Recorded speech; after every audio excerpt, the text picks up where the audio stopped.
Nolan, you and I both attended in-person events this year, and for both of us, it was the first time kind of going back to in-person post-pandemic. And I feel like, we both kind of forgot how much cost is associated with traveling to an in-person event. Like Anna and I was saying, like booking travel, booking a hotel, having to have meals for the whole week, like that is a huge time and resource investment for companies. And the great thing about virtual is that one, it's not going away, and two, attendees can still get that great content without ever having to leave their homes, and their companies don't have to invest all of this time, all of this money into traveling and sending their team to events when they can do it remotely.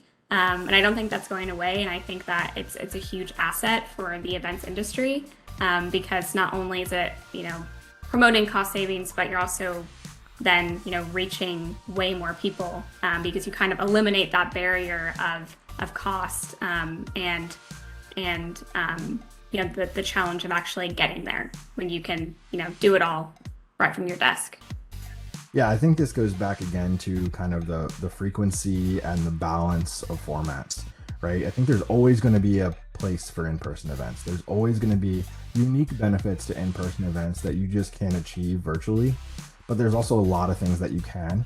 And I think that people are just weighing their options differently. When you think about hybrid work, when you think about all those types of things, virtual experiences are just something that people are becoming more comfortable with.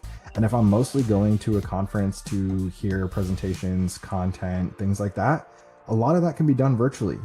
When we talk about cost, we're also not just talking about out-of-pocket costs for airplane tickets and for the ticket to get into the event. You're also talking about time away from your family. You're talking about time that you're not actually working because you're doing other things. You're traveling, you're hanging out at the hotel, you're eating at restaurants. All of that stuff, a lot of times, you're not thinking about or isn't taken into consideration. So I think it's really about figuring out the right balance and figuring out when in-person events are critical and when virtual events would be a good substitute.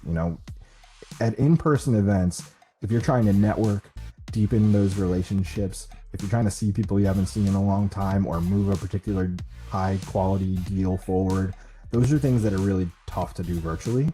But I think, again, content, just learning, that kind of stuff happens really well virtually. And to our point earlier, we're figuring out how to up the production value and keep people engaged so it becomes even more engaging. But that's really the sweet spot for virtual events.